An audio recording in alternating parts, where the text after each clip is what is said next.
Welcome to the Book Asylum. We're here tonight for a book release party with Rhiannon Frater, author of a lot of books, from what I've just recently learned.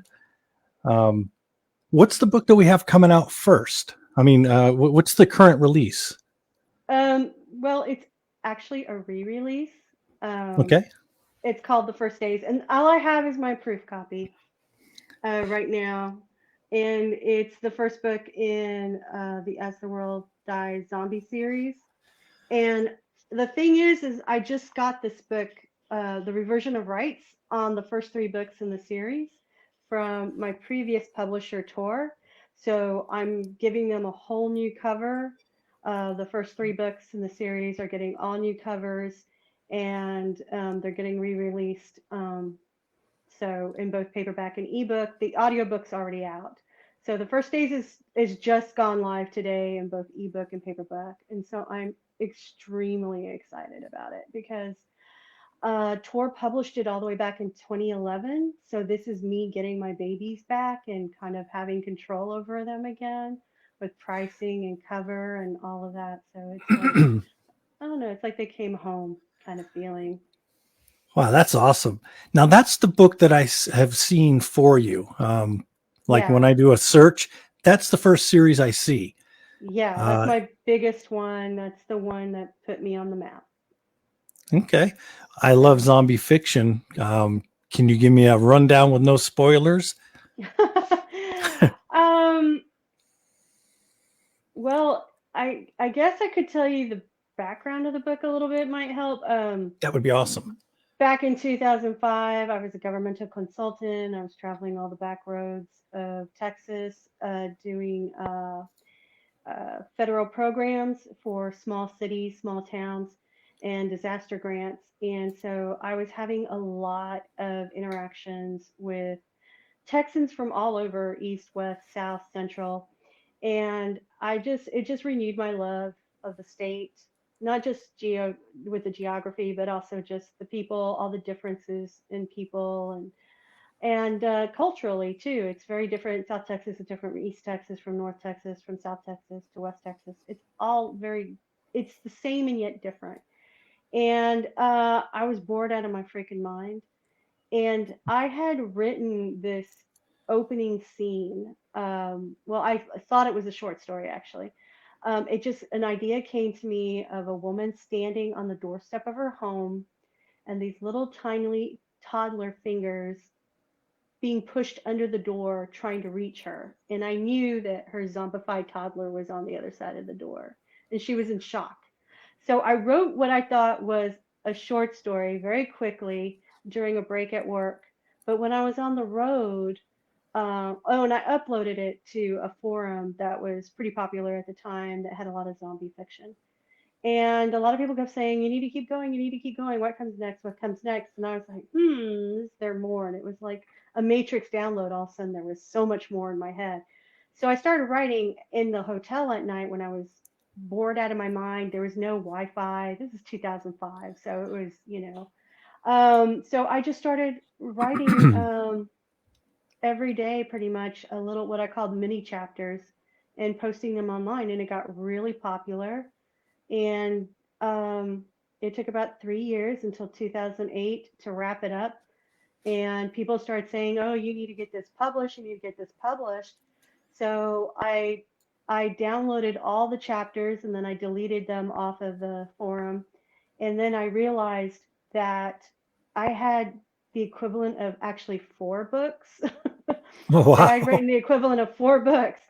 So the first days is the first part of the story, and then fighting to survive is the second part, and then siege is the last part, and it's really big.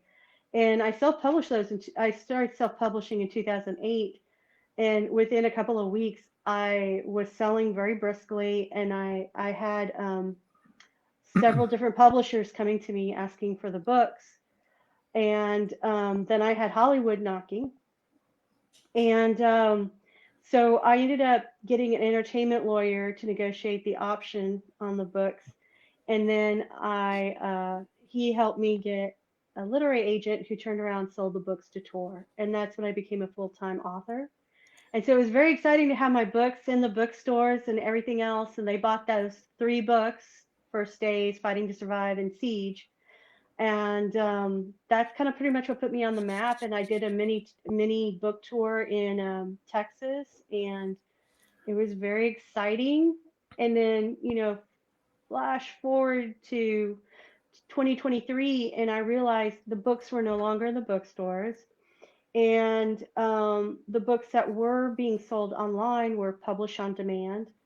And so it was the ebook, the audiobook, and the paperback, but they were all like, the audiobook was a different contract, but like the paperback and the ebook, I could do exactly what my publisher was doing, but I could benefit from getting the full royalty. But not only that, I would have control over pricing, and I would have control over the cover art, and I would have, control over if I wanted to change anything up inside the books, which I decided not to do actually, because I really busted my butt on the revisions with the publisher. I mean, I worked Right. really, really hard. And I'm like, you know what? They are perfect the way it is. And then the other book I got back from the publisher was Dead Spots, which is a supernatural uh, horror novel that I would say if you like Silent Hill, you'll like Dead Spots. And this is Dead Spots. I'm trying to get it into frame. Oh, And sweet. That's a great cover. this is the cover that I did. I hated the one that my publisher did for it. And this one just came out in January. So this is my most recent re-release. And Dead Spots is about a woman who stumbles through a doorway between the living and the world of dreams and nightmares. And she's kind of like in a limbo. And in that place, you manifest your worst fears, and I mean, sometimes you manifest your greatest desire, but most people are controlled by their fears. So it's a landscape of horrors, and she has to survive. So those are the 2 most recent books I have out. And like I said, finding the First Days, I really wish they didn't have the line right through their faces, but for the first time, I really feel like the characters on the cover of the book look like my characters. Hmm. And I love the back because I don't know if you can see it, but there's zombies in the background. And this is Yeah. actually a scene directly out of the book. Katie's wearing her business suit because she was on her way to work when the zombie apocalypse started, and Jenny's wearing her bathrobe and pajamas because she was standing on the doorstep looking at her zombified baby's fingers. So See, now that's the like the best opening I've ever heard for a zombie thing. Seeing the little toddler fingers coming on her door. How creepy is that? It is, and it's like I have people tell me all the time because it starts off so small, so very, very small. The fingers pressed under the door, are very small. It's and then and she's in shock basically. Jenny's in shock, and then she starts to come out of the shock, and then she and Katie escape together into the Texas Hill Country. So, I mean, the thing that I really love about the As the World Dies books, again, it's my love story, it's my love sonnet or my love poem uh, to Texas and then Texans. And we're a diverse group of people, different religions and ethnicities and races and, political beliefs. But in the end, I think there's this really tough uh, spine kind of. We have a very much a philosophy of don't mess with us, don't mess with don't get in our business. But we also are really good to drawing together in community when it needs to happen, and I saw that multiple times when, especially working on disaster grants, I Hmm. witnessed. Uh, I heard great stories of bravery and sacrifice, people helping each other out. So the First Days really concentrates on how to survive, but also how you survive in community, and how that community develops is dependent on the people, and sometimes there will be conflict and difficulties. And each community that's surviving may be different from each other. But I try to be very realistic about it. I didn't try to get really fanciful. This is the first year of the zombie apocalypse, and so I think sometimes people get kind of real fanciful with their ideas of what communities would be like. And I really wanted it grounded in truth, like how people respond in disasters, how people respond when they're faced with, the loss of family and things like that. So it's pretty gory and violent at times, but it's also got that human spirit, that desire to survive, and it's ingrained in all of us. It's really hard to overcome that that need to survive at all costs. It's not easy to overcome that. I really like the view of Texas. I'm here in Texas as well, and people here really do come together when things get bad. Oh I've yeah. lived in other states, and I wouldn't say the same thing. No, no, and it's kind of got like a frontier feeling to it too Yeah, at times. neighbors And help neighbors. and a lot of times when those things go bad, it doesn't matter what religion you are, what color your skin is. It's all about helping each other out. And yeah, there's always going to be outliers. I mean, you know, there are towns in Texas where I would not stop. Right. I'm Italian American on one side of my family, and I'm a Hispanic on the other. So there's some places where people wouldn't be too fond of me.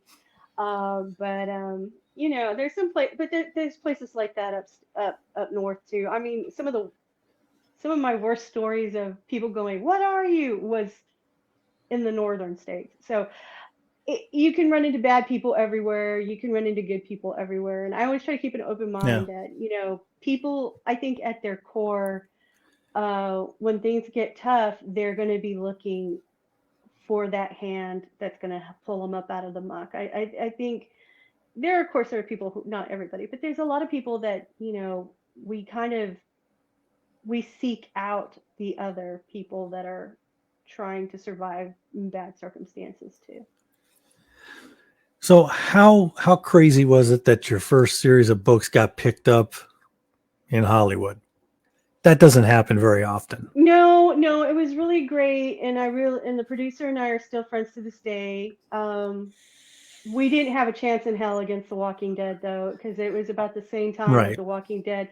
Because after The Walking Dead got picked up, it was like every time there was a pitch meeting, it was always the same thing. Oh, but there's already The Walking Dead. Oh, there's already The Walking Dead. It was just repetitive. Like they didn't want to hear anything different. And I was a co-host of the Zcast for Z Nation, which I Hmm. loved.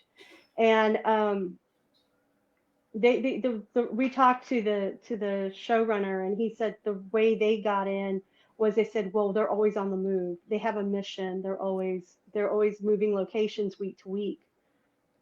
So that's kind of how they squeezed in.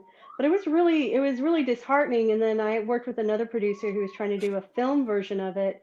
And again, they were running into, well, there's already The Walking Dead. There's already Walking Dead. So they kept trying to change the story until the point where it really became unrecognizable. It didn't look anything like the original at all. And so every once in a while I get interest again, but I've learned Hollywood now. I've learned how it works.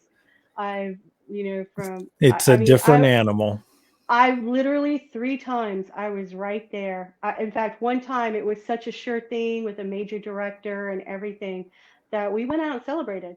And the very next day, it all fell apart because of financing, of all things. The financing would have come out of China, and the government put a restriction on that, and all of a sudden the money was gone. So there went the movie. So Wow. yeah, I've been Um, there. I've been there where the champagne was popped, and but I've learned Hollywood. And I was talking to Katie O'Brien, who's in The Mandalorian, and she's going to be in Love Lies Bleeding with Kristen Stewart,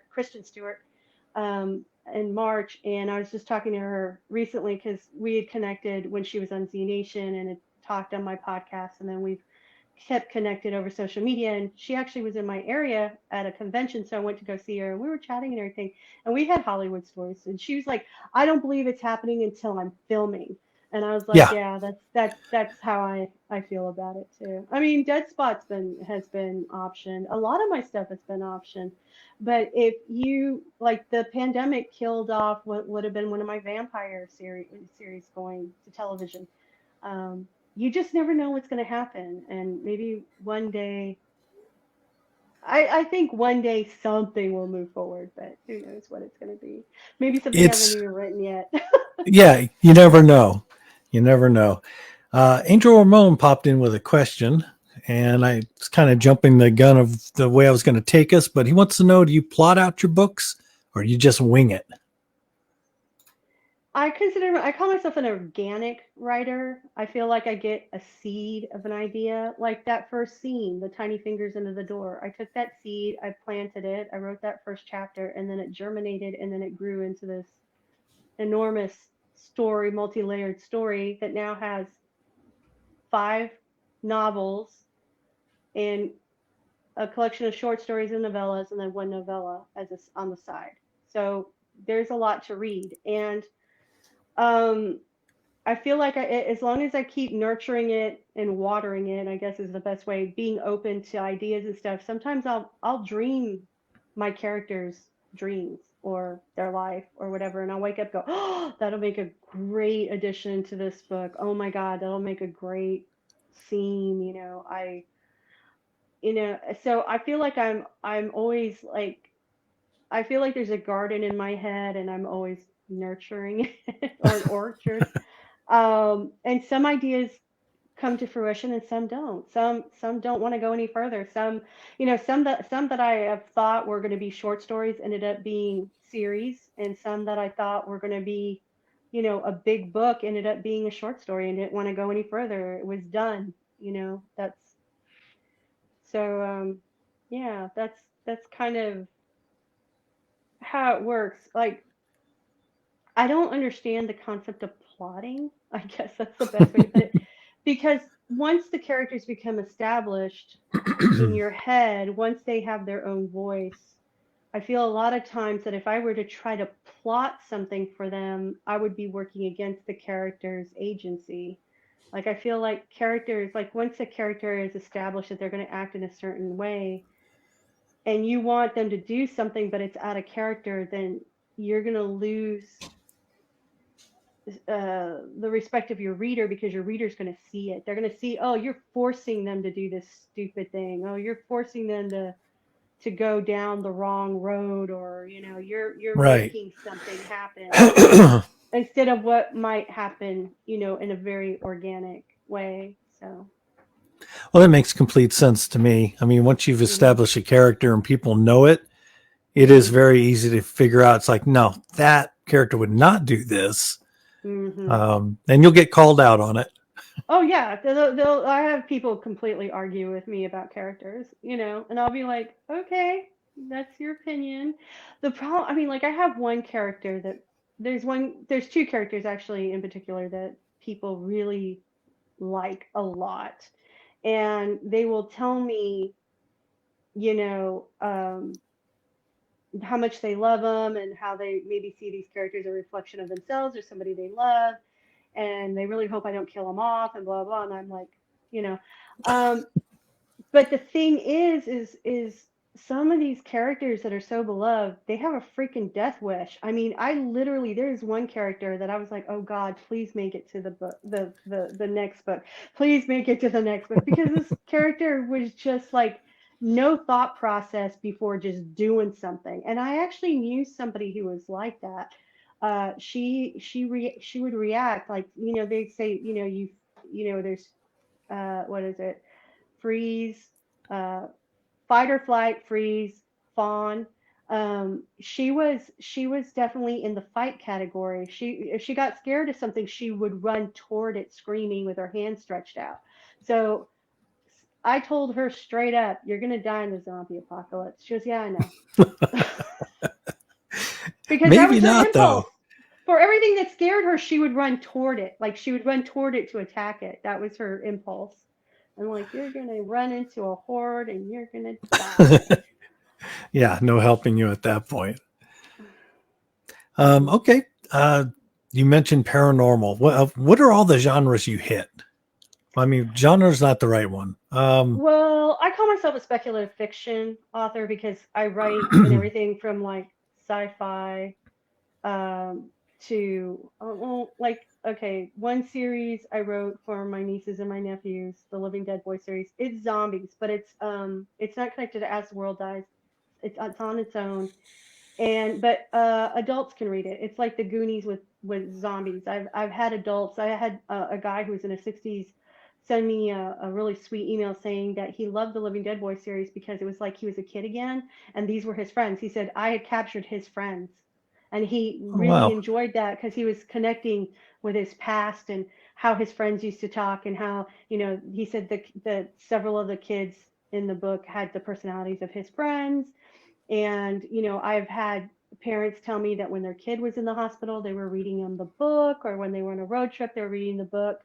The one wife was reading the book to the kids in the backseat of the car, and she got done with the chapter because she was going to read a chapter a day. And the husband's like, no, no, no, keep going, keep going. Keep going. You know, so so I've written something for somebody who's very, younger fans, but also for older people who remember what it's like to be a kid and what would you be like in the zombie apocalypse when you're a kid with your friends on your own, and that has a big scene. The first book has a really big scene where their school gets invaded by zombies. So that's the Living Dead Boy.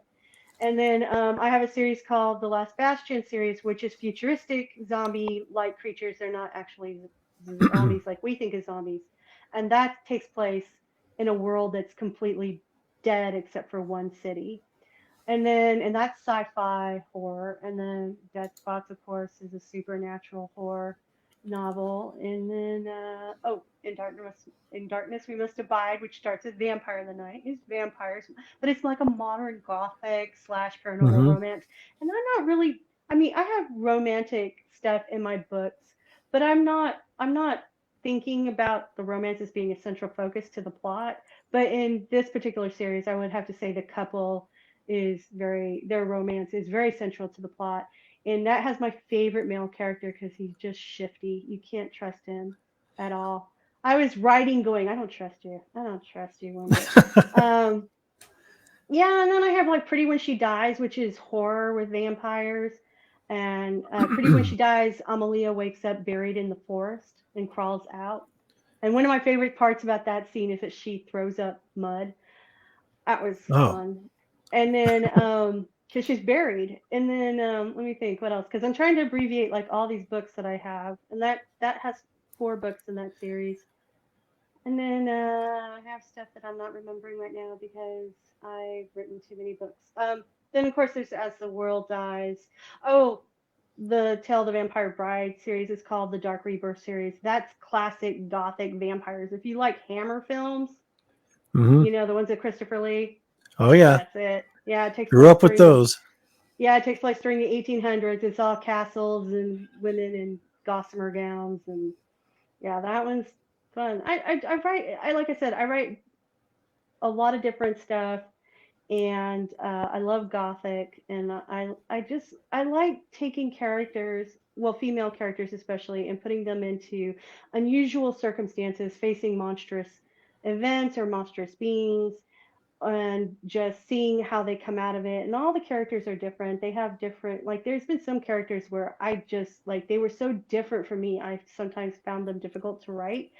And I always say that about Amalia from Pretty When She Dies. She's so different for me in every single way that I really didn't understand her until another character entered the story and he got her. Like, he understood her. So through his viewpoint, I understood her. And she's one of those characters that there's no way in hell I could force her into a preconceived plot because she's chaos. I kind So of yeah, find that interesting. Your characters have their own life, even though they're in your head and you're writing them. yeah, and I keep a lot of separation from them too. I do it on purpose. Like a lot of people say, "Oh, I put so much of myself into my characters." I'm not comfortable with that at all. I like try to keep Right. myself as far away from them as I can. I don't want to put me into any of my characters.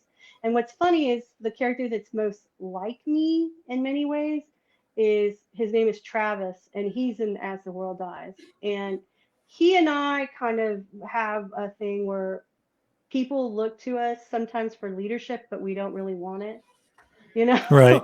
There was just a lot of there was some similarities there, and I didn't really see it until I reread the series, and I was like, oh, Travis, man, you and me, we could sit and have margaritas and just bitch forever about some stuff. You know, and I haven't really written a book from a male focus except for Josh in the Living Dead Boy series, my little zombie obsessed 12-year-old.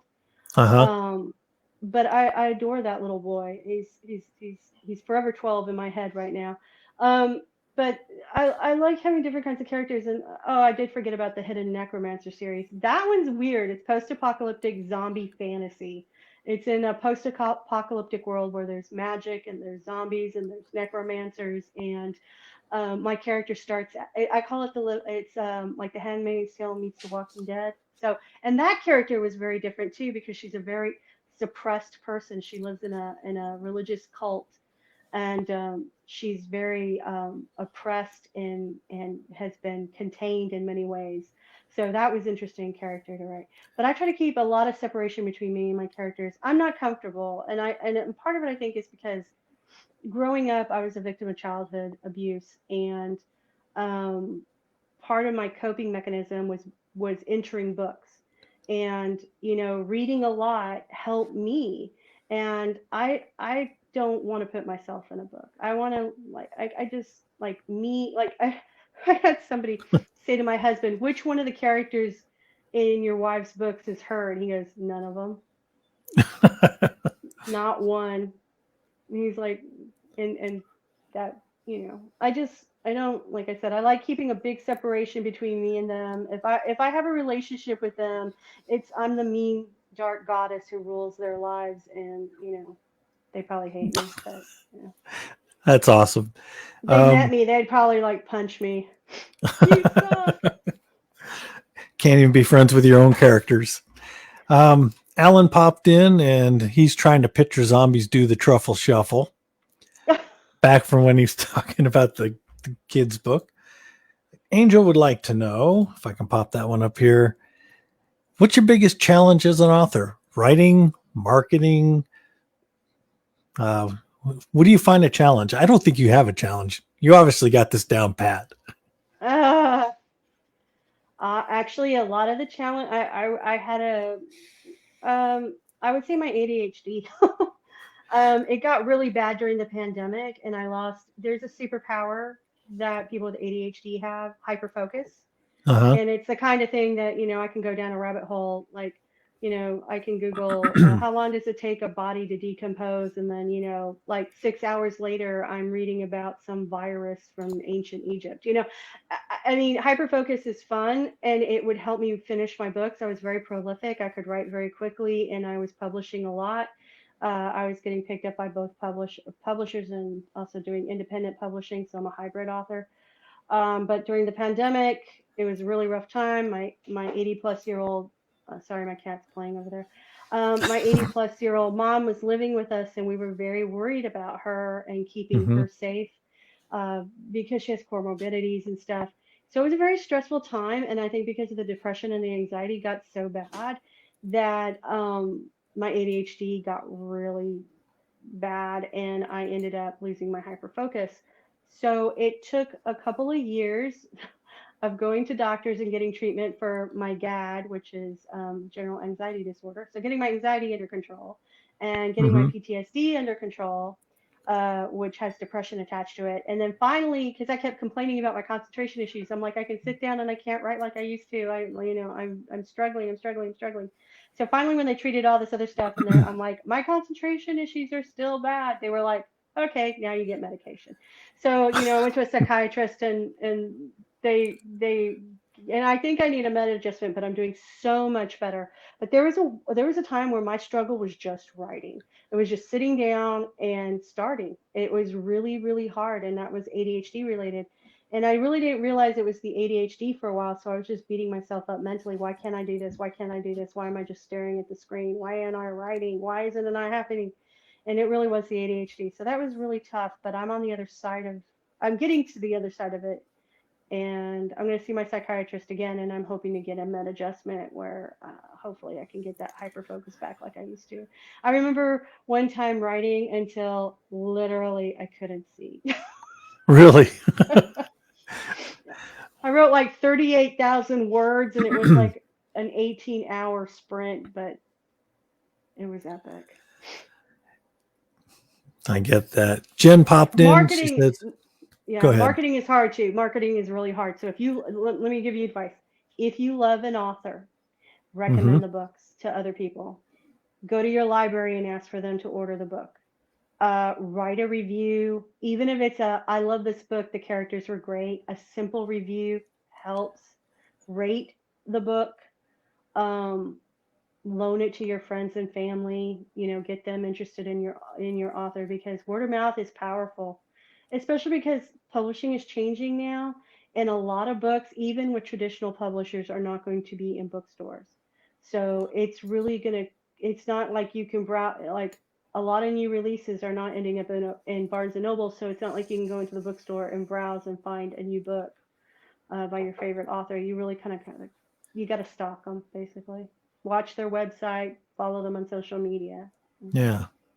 So they're. Now that's something I personally miss. The days when you went to a bookstore to Hmm. scour the shelves to find something new to read. I mean, I like the convenience of Amazon and being able, but I mean, it's like that's such a huge thing. There's books I don't even see for months when I do a Hmm. search. Oh yeah. Um, but I wish we had more brick and mortar stores for me I personally. it's so oh and support your independent stores, your indie stores, and ask them to order your favorite authors' books. A lot of even self-published authors, they can order their books for you. Yeah, Sometimes, we not just had always, an but sometimes. indie store open up here in my area, and they're always open, and they like to permit or promote Texas authors, but they're always like, is there an author that you want to see in our store? And so when Hmm. I go in to buy a book, I'll always write down a few and say, check these guys out and maybe bring them Hmm. in, get those books in here. Yeah, because I Uh, mean, word of mouth has been one of the most powerful instruments in my books getting out there. So, mhm. so do you, how would you compare the old way of publishing with now anybody can publish on Amazon or Kindle? I mean, I what's your feel a view on that? great. I feel it. I feel that there's even a greater responsibility now to create a good book. Like, this is the age. I try to support independent authors alongside traditional authors. And I have read indie books that are just as good, just as brilliant as traditionally published stuff. And what people need to understand is a lot of times publishers won't publish a book, even if it's the most brilliant thing they've ever read, even if that manuscript blows them away, if they don't think it's going to sell. So Right. they're It's a looking, business. it's a business. They're looking at everything else that has sold. So let's say that everything that's selling right now is, romantasy is really big right now. So let's say they get this fantastic science fiction book. It's something they've never seen before. It's brilliantly written and everything else. But books in that same genre haven't been selling, they're not going to pick that book up. So it allows writers whose books would just go and sit in a trunk in an attic or a basement somewhere, the ability to publish those books and reach for potential readers.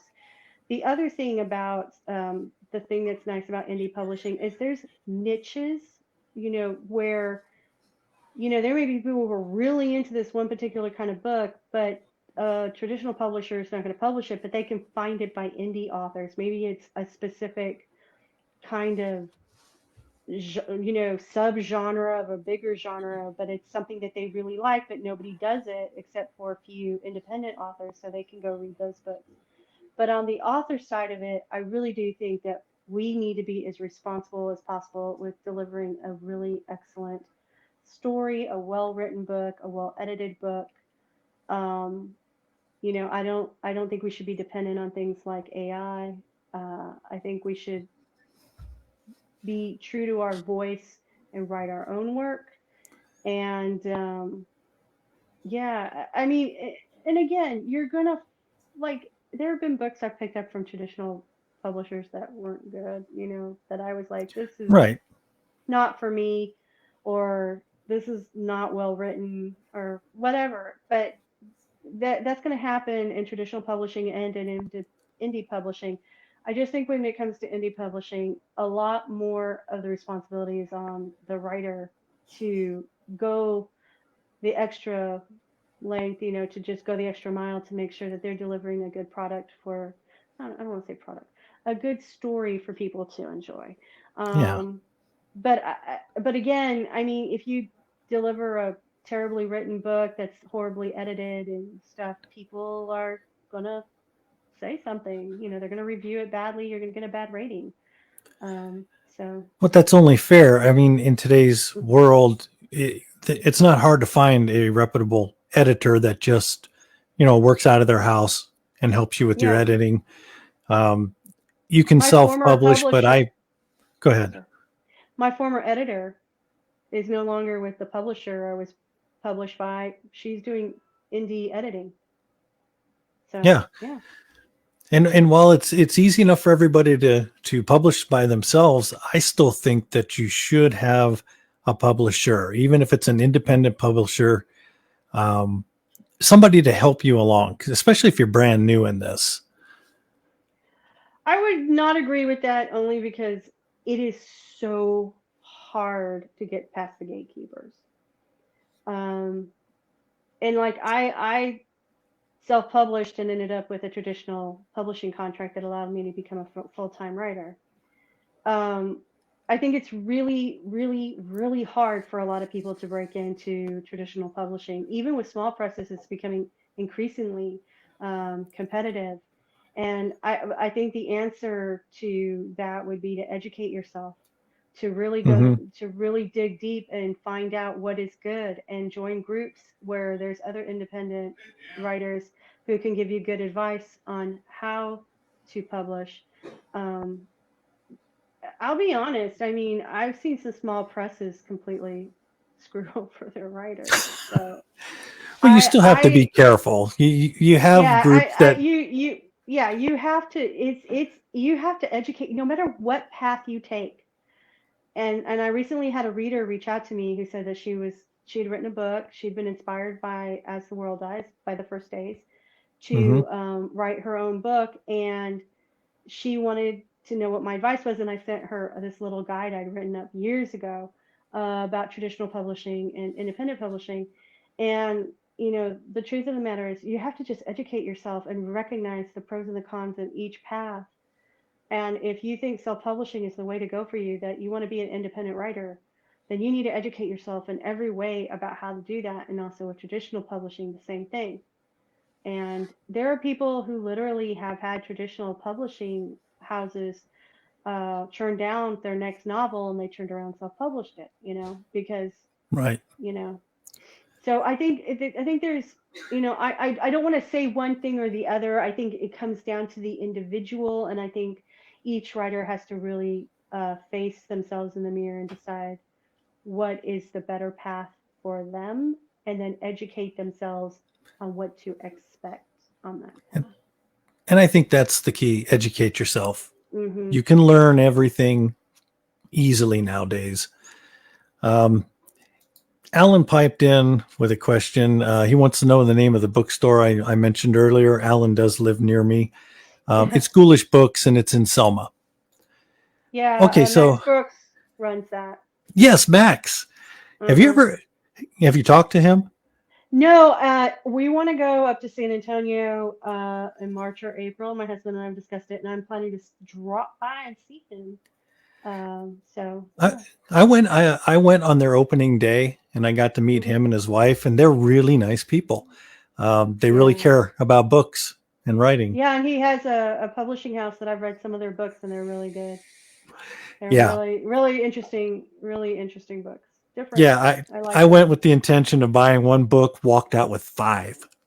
Yeah, I was considering talking to him about Dead Spots and seeing if Dead Spots could be in their bookstore, or the First Days. We'll see. I don't know. We'll see if he's interested or not. But I'm also interested in going to the I think they have like a book festival too. Yeah, So And but I again support your local bookstore. If it's Barnes and Noble, go to Barnes and Noble. If it's an independent bookstore, go to the independent bookstore, because bookstores are the lifeblood of authors too. You know. Yeah, it is. So let me backtrack a little because I just have to ask this. You mentioned libraries.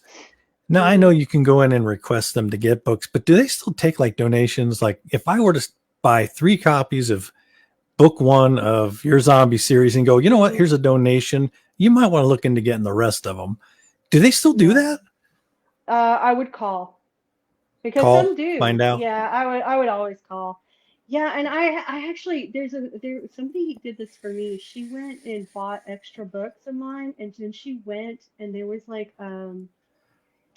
what do you call it, a coffee shop where they Hmm. had books, so you could read the books while you're in the coffee shop. Right. Like they Put it up on little the shelf. yeah. She went and put some of my books up on the shelf. Okay. Well, I'm going to admit this, and I haven't told anybody. In my line of work, when I was out in the field, a lot of the neighborhoods here in San Antonio area have a neighborhood book box, and I Hmm. would buy copies from of some of my favorite stories from authors that I liked, and I would just stop and put it in there, just to see if I could generate All of some that type of helps. interest. Yeah, all of that helps. I mean, every time I sell a book, I'm grateful because this is what I do full time, you know, Yeah. and I every book sale, every audiobook, every ebook, every paperback I sell, I am thrilled out of my mind. And most of my series you can read the first book for free. The Living Dead Boy is free. Escape to the Last Bastion is free. The Tale of the Vampire Bride is free. Pretty When She Dies is free. You can most of my series the first book is free. Not As the World Dies. That's my baby. That's my I'll admit after all this time it's still my big money maker, you know, Right. and so that's the one that's still good. Like, but most of my books, if it's a series, you can read the first book for free. So That's actually brilliant. You know, get to read the yeah, first one free, and then you're hooked. And I see, I'm a hopefully, reader. I do that. I read that first book, and I'm like, okay, are there any more available? 9, great, buying them. I just get them yeah, all right away. just keep going. I Yeah, I I'm a mean I binger.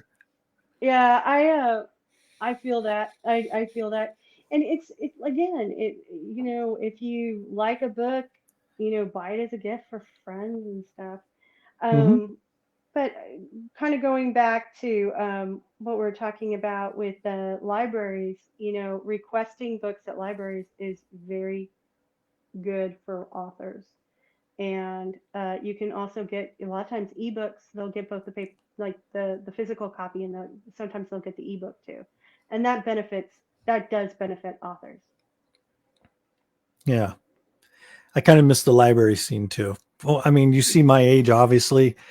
We went to libraries to get books. I was recently down at the San Antonio Library. It's huge, it's beautiful, but there wasn't a lot of traffic. It was a little disheartening to me. Yeah,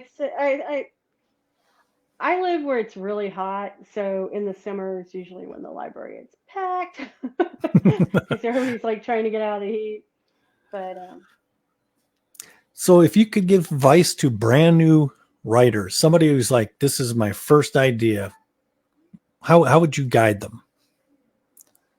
just write it. Just write it. That's what pretty much everybody says. Just get it on You paper and fix it later.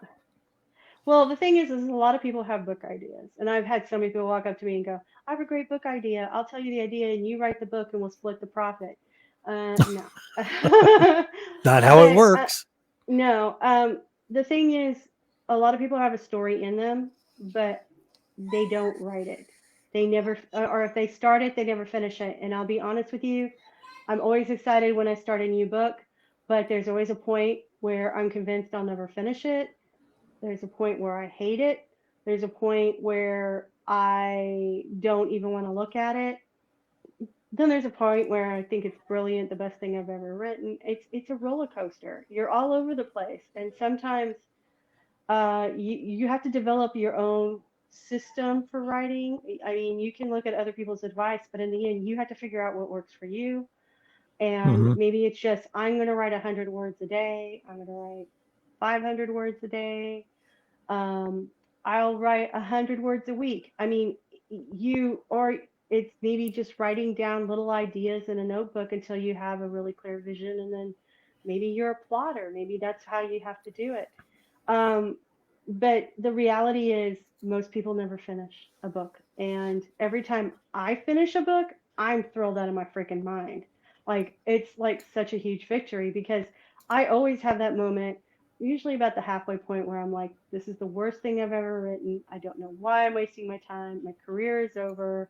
This is awful. I'm a hack. I should just give it up. You just have to write. It's just the reality. And I mean, we all joke, writers always joke, about that, it sucks that we have to write it because we have it in our head and we want to share it with the world, but we have to actually write it. You have to do the work. Yeah, you just can't skip ahead. Yeah, I wish So sometimes. you seem like you're pretty open to changes during your story of the story, not characters. Mm, So like when I'm researching, trying to figure out what poison does what, and I go down that YouTube rabbit hole and I'm starting to see all this other really cool things, I'll snatch it all up and then shuffle it around and use it. Do you find hmm yourself doing the same thing, or do you just like, maybe in my other book I'll do that, I'm going to stay focused on this one idea? Um, I really let the story tell itself. I mean, sometimes all my ideas are born out of dreams. I rarely have an idea that comes to me in my waking time. It's usually I dream it and then I get up and go, is that something? Maybe it is.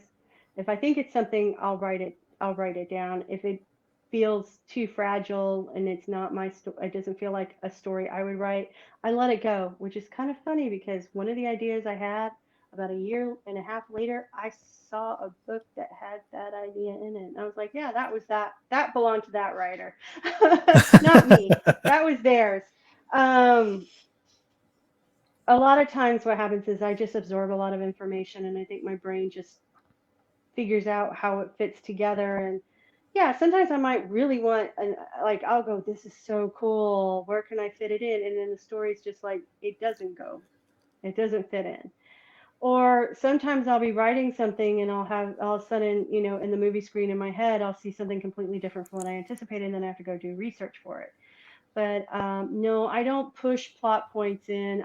The story usually, I mean, seriously, it's like watching a movie in my head. I mean, sometimes I'm stunned by some of the stuff that happens, and then I'll go back and realize there was foreshadowing. And I was like, God, I'm brilliant. There was foreshadowing, and I didn't even know. You know, the subconscious is working, the muse is working. That's awesome. Mhm. I like that. Okay. Let me see if we got any more questions that popped up. Let's see. Alan pipes in. Alan, by the way, is writing this epic sci-fi. I mean, just his pre-notes is like a huge book this big. It is a Um, big Bible, world building Bible. but it's amazing. I just don't even know how people do that. Um, so he's researching a nuclear powered aircraft carrier and submarines. Next week, LinkedIn showed that I turned up in an FBI search. I've, I know you, Alan. It's probably not that got you in there. I think we're all in it. I think all writers get we're all marked or something, and Let's it's like face I it, we was talking. look up weird stuff. Oh yeah, like I was at a convention and there was a bunch of writers sitting around the table and I said, "So, who's your favorite? Who's your serial killer you were obsessed with as a teenager?" And we all had one, and I'm like, "Yeah, we're probably got tagged back in the day when checking out all the books on Ted Bundy in the library." Right. I don't know. I think these days the FBI looks at it and goes, forget it. That's a writer. You can tell. That's a freaking writer. They're She's harmless. buying she's buying, goth clothing and purses and shoes, and then she's looking at this, that, and the other thing. That's a writer. All right. Well, I would love to hear some about your Z Nation podcast. I love that show. I think everybody I Oh, know I loved loved that it. show. It was so much fun. It was goofy fun. And the characters were just awesome. Oh So my you got to God, do a yeah. podcast. How cool is that? Yeah, it was very cool. Brad Zipperich had sworn he wouldn't do another one after he did the Sons of Anarchy podcast, and then he watched, I think it was like the third or fourth episode of Z Nation, and he Hmm. got online and goes, "Oh my God, I got to do a podcast. Who's in?" I was like, "Me," and then Susan Monk was like, "Me," and so within a few days we were doing the first one, and I it was a very short period uh, when we between that first episode and when we started having uh, the actors and the writers and the showrunner and stuff being on the podcast. And Anastasia Baranova, who played Addie, she and I had followed each other on social media, and so I just reached out to her and I said, "Hey, can you come on this podcast?" She's like, "Yep." And so she was the first one, and then she got Michael Welch to come on, Hmm. and then they turned around and they encouraged I don't remember who it was now. So sorry, the one who played Murphy. Um, Oh yeah. I can't think of actors' names either. Trust I me. can't think of his name at the moment. But we ended up having like a lot of the actors. We even talked to like wardrobe people, makeup. Uh, sometimes we talked to just extras who told funny stories about what they Hmm. saw and what they did.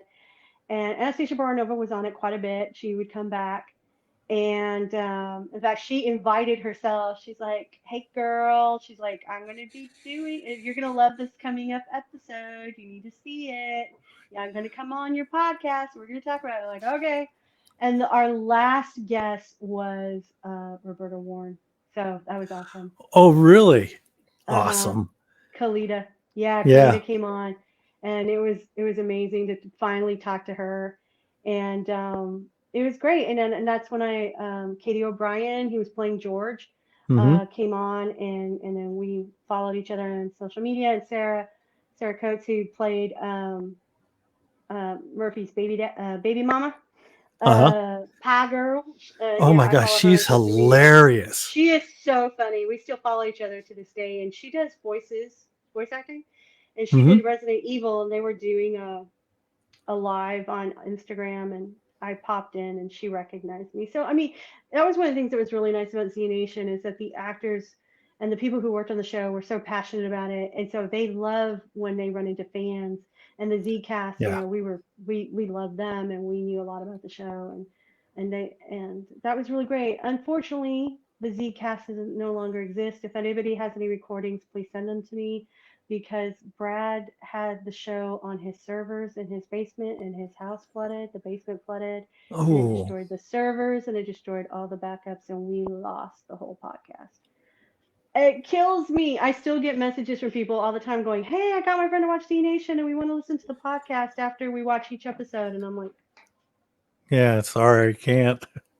yeah. Well, it's always good when a show is like that. I worked on a show Mhm. called The Invisible Man for Mhm. all the seasons that it was there, and the fan group loved it.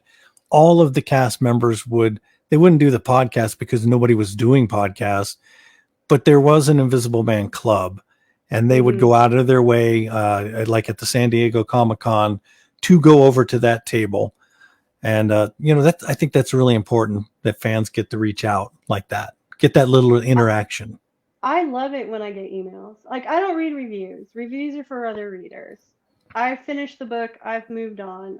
My editor's been over it. My copy editor's been over it. I've moved on from the book. I don't read reviews except within the first 2 weeks, and usually that's just to make sure that I hit all the right notes with who I know is my fan base. Hmm. But after that, I just let it go. But I love it when I get emails. When I get emails from people, and that I value very, very much. I that and often they show up right when I need it most. When I'm really down on myself and I'm at the halfway point going, "I hate this book." I get an email that just lifts my spirits and go, "Oh, you know what?" And especially the ones where people are like, "I've read As the World Dies like 10 times because I'm going through chemotherapy and I just read one book after the other and then just start back at the beginning because it's my comfort story, Hmm. or your book helped me, go through a difficult time in my life, or your book, one of the ones that meant a lot to me is like when I have, you know, people come to me and go, you had, an LGBT character in your book, Hmm. and I was struggling, and it made me feel better about myself. And I had one person come to a convention just to see me, just to give me a hug and thank me, because it helped them not hate themselves. And so things like that mean a lot to me. I mean, just hearing, women saying, I have men say to me, I love the women in your books because they remind me of the women in my life. My wife, my sisters, my mom, my grandma, they remind me of the women that I have in my life, the strength of women in my life, and that means a lot. So, yeah, every time somebody reaches out to me, I value it. I really do, because I know it's Hmm. not easy. I know it's not, sometimes it takes a lot of guts to reach out to somebody that has affected your life in a positive way that maybe you don't know personally. So Hmm. yeah, that means that's That's amazing.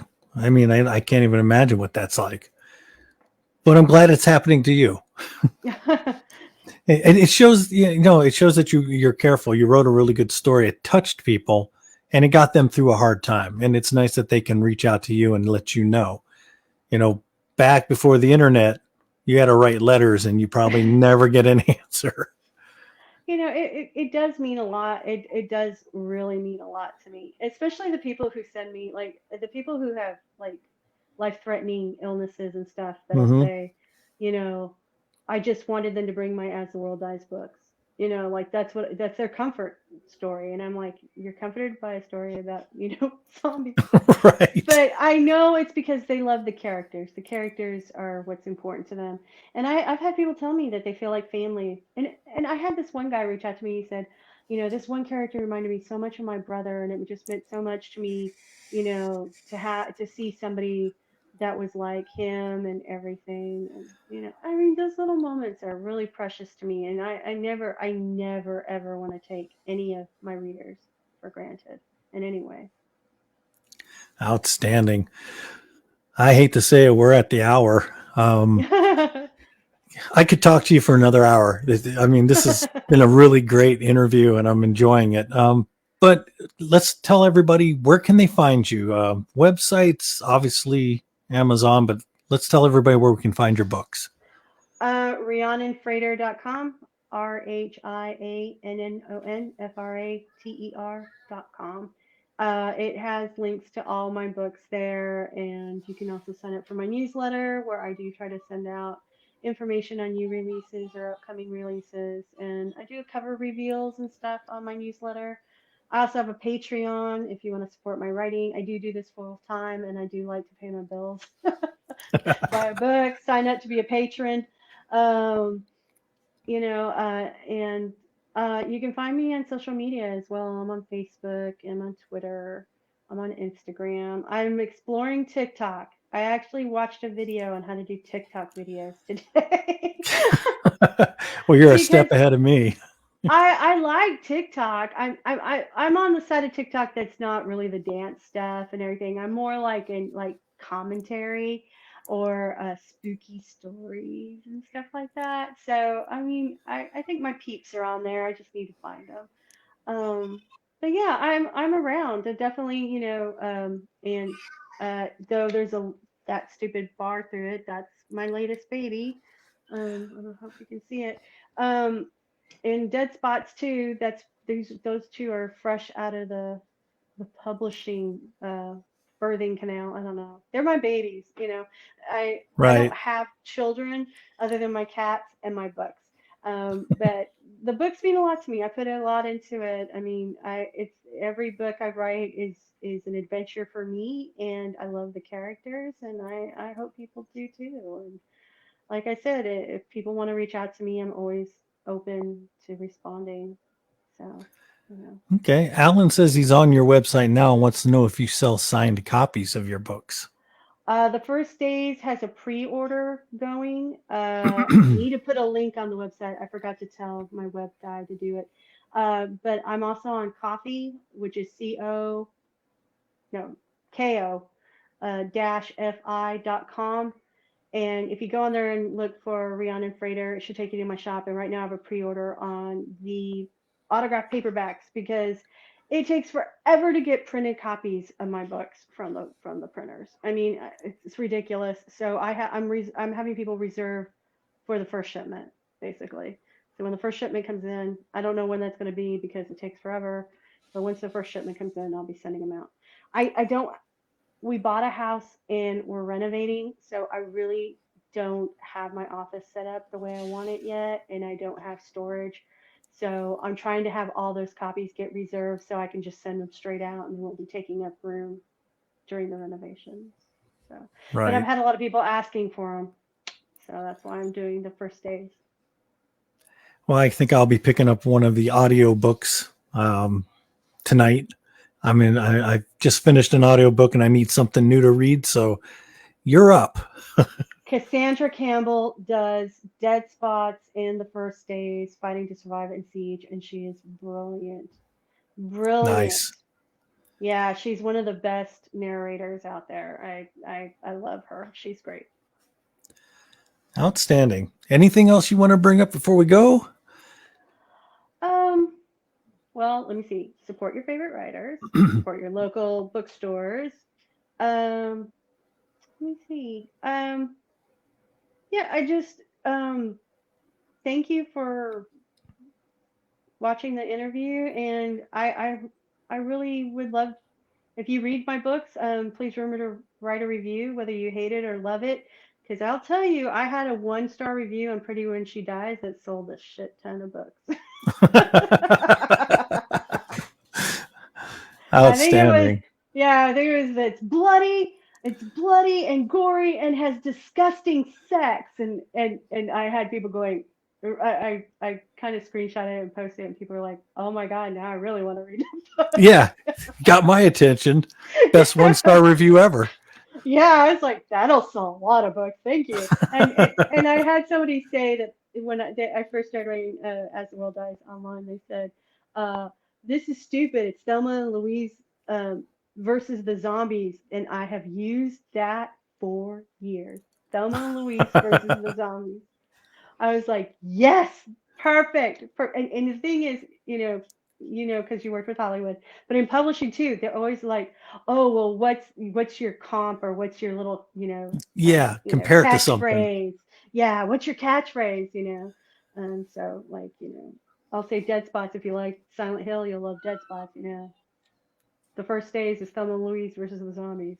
So it's things like that. It's like, the Unblessed Dead is The Walking Dead meets The Handmaid's Tale. I mean, I've learned that I have to think things out Right. because you get asked and you gotta, Yep. Come up with that answer. yeah. Well, And plus, thank your you. agent goes, "What would you say about this one?" Well, thank you so much for being here. This was wonderful. I hope we can get you back on the show again. I'm always open to it. All right. Well, I'm Dungeon Dan here with Rhiannon Frater, and this has been the Book Asylum. We're going to sign out now, and we'll see you on Saturday.